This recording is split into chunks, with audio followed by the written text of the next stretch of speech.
Stop trading gold like a retail amateur. If you're still using basic support and resistance lines on gold, you are literally funding the banks.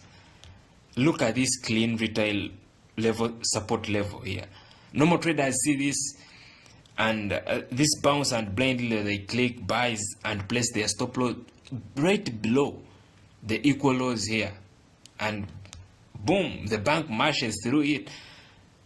And this is liquidity sweep. The developer really hunted those stop losses to collect enough orders to push gold higher.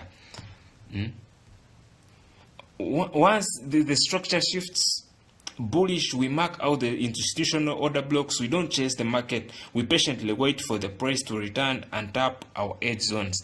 Like here, entry level open, stop loss safe below the swing low.